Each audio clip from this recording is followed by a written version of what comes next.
Awalnya Rani cuma jadi penjaga rumah, tapi lama-lama dia sadar, dia nggak sendirian di dalam rumah itu. Rani adalah mahasiswi yang tinggal di rumah besar milik orang tua asuhnya di Solo, Pak Hendra dan Bu Ratna, yang sangat baik bahkan membiayai kuliahnya. Namun karena mereka sering pergi ke Jogja, rumah sebesar itu sering hanya dihuni Rani seorang diri. Di sebelah rumah ada pabrik kosong puluhan tahun, di belakangnya lahan luas gelap, dan di dalam rumah terdapat banyak kamar kosong, sementara dapur dan tempat makan berada di area belakang terbuka. Kamar Rani berada di loteng atas, hanya ada jemuran dan satu kamar, sunyi dan jauh dari bagian rumah lain. Suatu sore setelah maghrib, Rani tertidur di kamar tamu, posisinya setengah badan di kasur dan kaki di lantai. Baru beberapa menit memejamkan mata, tiba-tiba ada hembusan angin sangat kencang tepat di telinganya. Lalu muncul suara desahan, jelas, berulang-ulang di telinganya.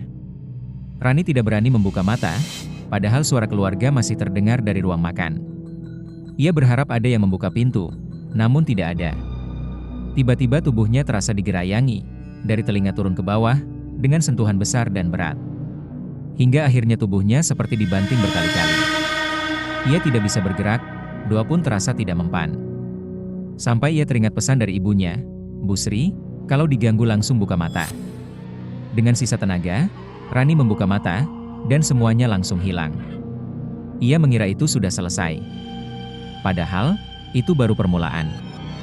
Yang terjadi di loteng, jauh lebih menyeramkan. Lanjut part 2.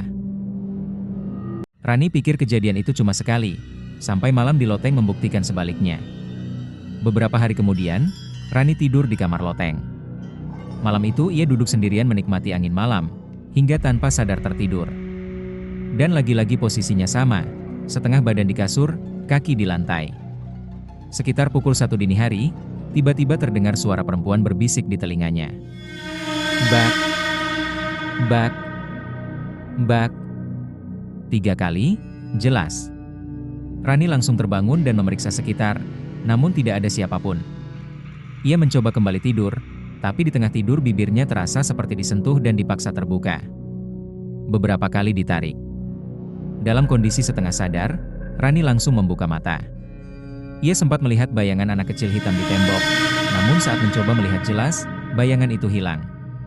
Saat melihat sekeliling kamar, ia menyadari jendela dan pintu terbuka semua, padahal sebelumnya tertutup.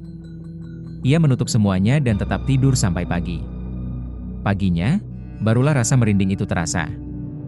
Belum selesai.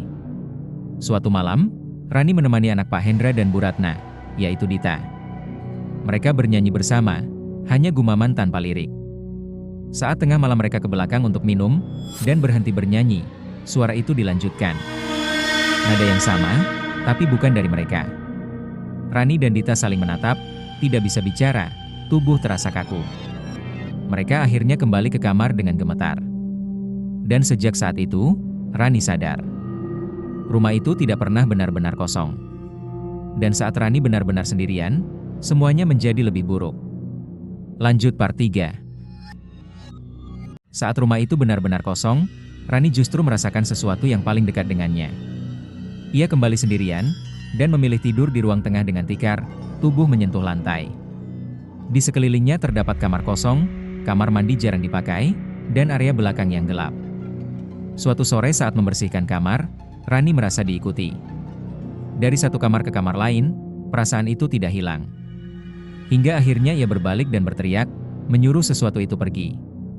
Setelah itu tubuhnya terasa panas dan dingin secara bersamaan. Ia tetap bertahan. Ia pindah ke kamar pembantu, dan mendengar cerita dari Mbak Rini, mantan pembantu. Mukenanya sering ditarik saat sholat, berulang kali, sampai ia tidak sanggup. Sejak saat itu Rani mulai memahami, ini bukan hal biasa. Suatu malam saat kondisinya drop, Rani merasa ada sesuatu di sampingnya. Awalnya hangat, lalu berubah menjadi tekanan. Tubuhnya tidak bisa digerakkan. Ia mengalami tindihan.